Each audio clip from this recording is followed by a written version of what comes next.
The moment you say these three words at a car dealership, I'm paying cash, you just made the dealer's day and cost yourself thousands.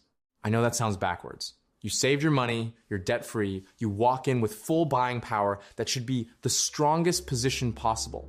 Except the modern car dealership was not designed around the sale of cars. It was designed around the extraction of money. And cash buyers are the easiest target in the building because the dealer knows exactly what they're losing and they will quietly take it back from you somewhere else. According to industry data from NADA, new vehicle sales make up over 58% of a dealership's total revenue, but less than 26% of its total gross profit. Read that again. More than half the cars walking out the door are generating less than a quarter of the money. So where is the other 75% coming from? It's coming from you, from the finance office, from the add-ons you signed for in that room, from the warranty you didn't need, from the interest rate markup the dealer baked in before you even sat down. The entire physical architecture of a dealership, the showroom, the negotiation, the manager walkbacks, the Foursquare worksheet is a funnel. And the room at the end of the funnel, the finance and insurance office, called the F&I office, is where the real transaction happens.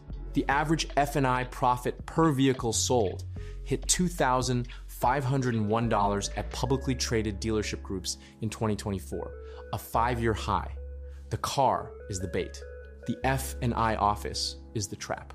And the trap is specifically optimized against one type of buyer, the person who thinks paying cash makes them immune to it.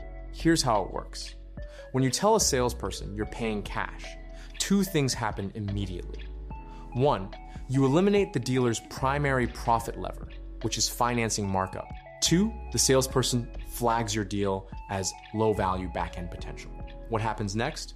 The front-end price gets less flexible. The dealer quietly recovers what they lost by tightening on the car price itself, adding dealer-installed accessories you can't remove, or loading documentation fees that weren't negotiable 5 minutes ago. Kelley Blue Book puts the cost of announcing cash too early at over $1,000 in lost negotiating position. On a $50,000 vehicle, that number can go significantly higher.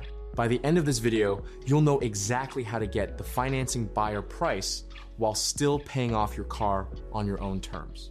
Let's go layer by layer through the actual profit architecture of a car deal. Layer 1 is front-end gross. This is the visible profit, the gap between what the dealer paid for the car and what you paid.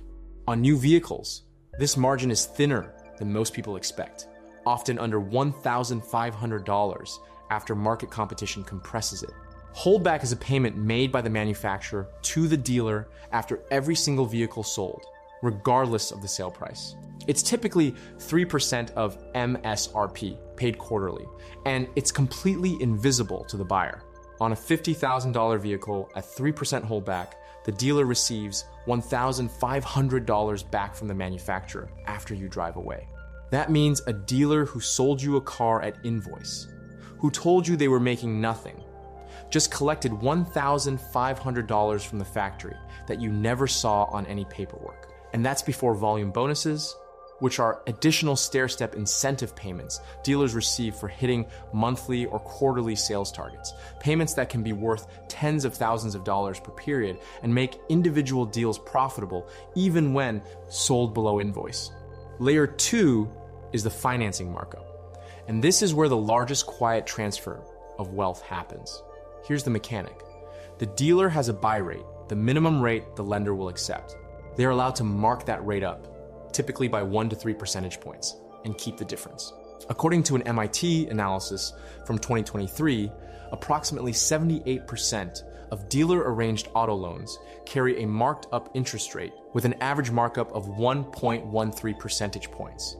On a $30,000 5-year loan, that single percentage point of markup costs you $840 in additional interest.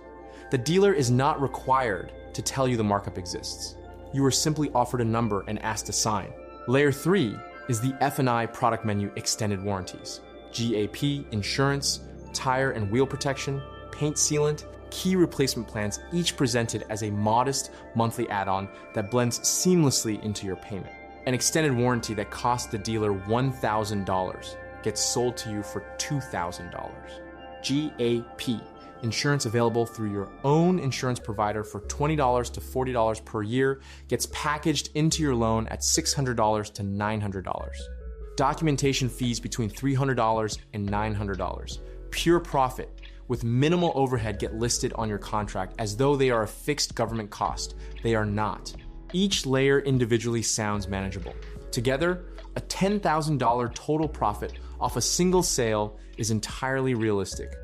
Now here's a strategy. The one that gets you the financing buyer price, all the dealer incentives tied to financing, and still lets you pay off the car on your timeline.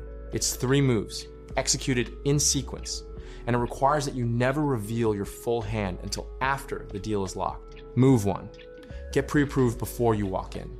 Go to a credit union, a bank, or an online lender and secure a pre-approval at the best rate you qualify for. This is your benchmark. You are not committed to using it. You are using it as a reference point. When the dealer offers you their financing rate, you will immediately know whether you're being marked up and by exactly how much. Dealers know this, which is why having pre-approval fundamentally changes the power dynamic. The markup game only works when you have no comparison. Move 2, negotiate price and financing as 2 completely separate conversations. Never discuss how you're paying while you're negotiating the car price. Never mention a trade-in during price negotiation either. That is the only figure that matters on the front end. Once you have a locked out the door price in writing, then you open the financing conversation. At that point, you can allow the dealer to run their financing because you are now potentially qualifying for manufacturer incentives, loyalty bonuses, and promotional rates that are only available when you finance through the captive lender.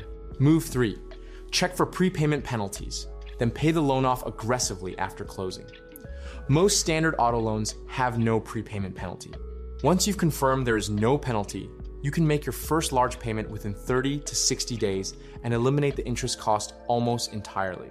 You captured the financing buyer price, you captured any manufacturer incentives tied to financing, and you paid the loan off so quickly that the interest cost was negligible. It is simply using the dealership's own profit model against itself, leveraging the fact that they need a financing customer in order to unlock their most profitable deal structure, and then removing the financing cost on your own schedule. One final thing to remember walking into any dealership. Every fee on your contract was put there intentionally. Nothing is standard. Documentation fees, dealer add-ons, accessory packages, all of it is negotiable or removable. Ask for the itemized out-the-door breakdown before you sit in the finance office. Everything you can identify before that room is something you can refuse inside it.